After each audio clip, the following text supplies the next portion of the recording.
আসসালামু আলাইকুম বন্ধুরা, আপনারা কেমন আছেন? আমি আলহামদুলিল্লাহ। আমি এখানে রুই মাছ নিয়েছি আর চিমের বিচি নিয়েছি হাফ কেজি। এটা দিয়ে ভাজি করব, সুন্দর করে ভুনা করব। রুই মাছ আর চিমের বিচি, মরিচ দিলাম হাফ চামচ, হলুদ দিলাম হাফ চামচ।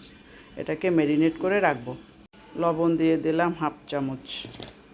এখন আমি এটাকে মাখাইয়া আধা ঘন্টার মতো রেখে দেব। যতক্ষণ চিমের বিচিটা আমার খোটা না হবে ততক্ষণ পর্যন্ত মাছটা ভিতরে মশলাটা ঢুকবে। এভাবে আমি রেখে দিব।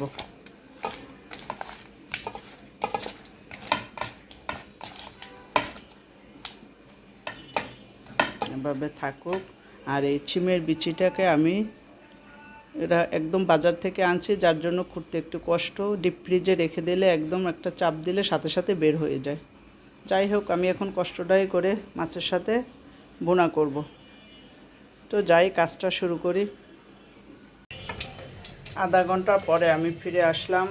এই যে এখন আমি তেলের উপর মাছগুলো ভাজতেছি।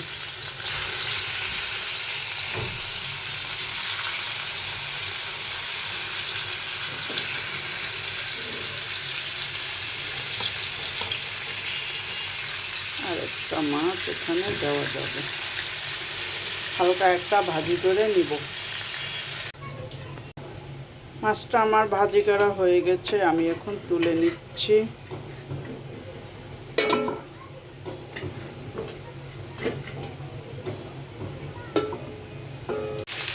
মাছগুলো আমার ভাজা হয়ে গেছে, এখন আমি উঠিয়ে নেব। চুলাটাও অফ করে দিচ্ছি। মাছটা বসাবার জন্য চলে আসলাম। পেঁয়াজ পেস্ট করা দিয়ে দিলাম, মরিচ দিলাম 1 চামচ, তেল হলুদ দিলাম 1 চামচ, লবণ দিলাম 1 চামচ, ধনিয়ার গুঁড়া দিলাম 1 চামচ। এখন আমি মশলাটা ভালোভাবে কষিয়ে নিচ্ছি। জিরা দিলাম 1 চামচ। এবার আমি চিমের বিচিগুলো দিয়ে দিলাম। এতগুলো চিমের বিচি করতে অনেক সময় লাগছে, কিন্তু খেতে অনেক মজা। কম সময় লাগবে, বেশি সময় লাগবে না খেতে।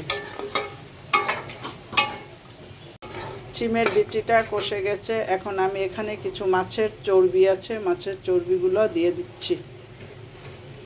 সবগুলোই রুই মাছের তেল। এখন আমি মাছটাও দিয়ে দিব, মাছগুলোও দিয়ে দিচ্ছি।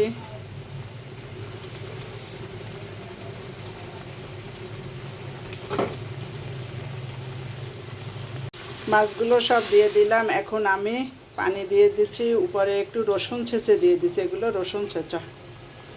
এখন আমি ঢেকে দিব। পাতিলটা ধরে একটু নাড়া দিয়ে দিচ্ছি।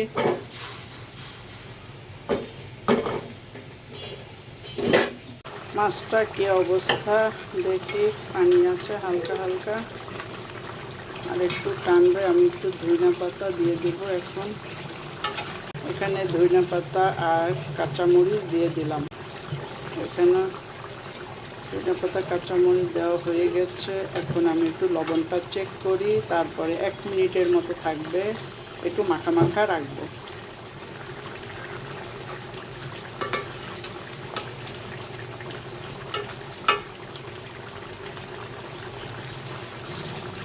আরও হাফ চামচ লবণ লাগবে।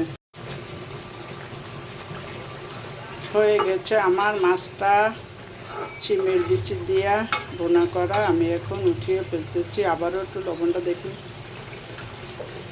এবার একদম পারফেক্ট, খুবই মজা হয়েছে। চিমের বিচি দিয়ে রান্না রুই মাছ খুবই ভালো লাগে মাছটা, এবং অনেক বড় মাছ তো এই জন্য ভালো লাগে বেশি। বড় মাছের একটা স্বাদ আলাদা। রুই মাছ চিমের বিচি অবশেষে পাক করা শেষ করলাম, বাটিতে পরিবেশন করলাম। অনেক মজাই হয়েছে। এর আগে আমি খেয়েছি, যারা খাননি সেসব বন্ধুরা একবার খেয়ে দেখবেন। সুন্দরই হয়েছে। সবাই লাইক করবেন, কমেন্ট করবেন, সাবস্ক্রাইব করবেন, বেল বাটনটা অন করে রাখবেন যাতে আমার ভিডিওগুলো আপনারা দেখতে পান। নতুন বন্ধু যারা আমার ভিডিও দেখবেন, লাইক দিয়ে সম্পূর্ণ ভিডিও দেখবেন, সাবস্ক্রাইব করে আমার পাশে থেকে যাবেন। সবার জন্য আমার ভালোবাসা অবিরাম। সবাই ভালো থাকেন বন্ধুরা। খোদা হাফেজ।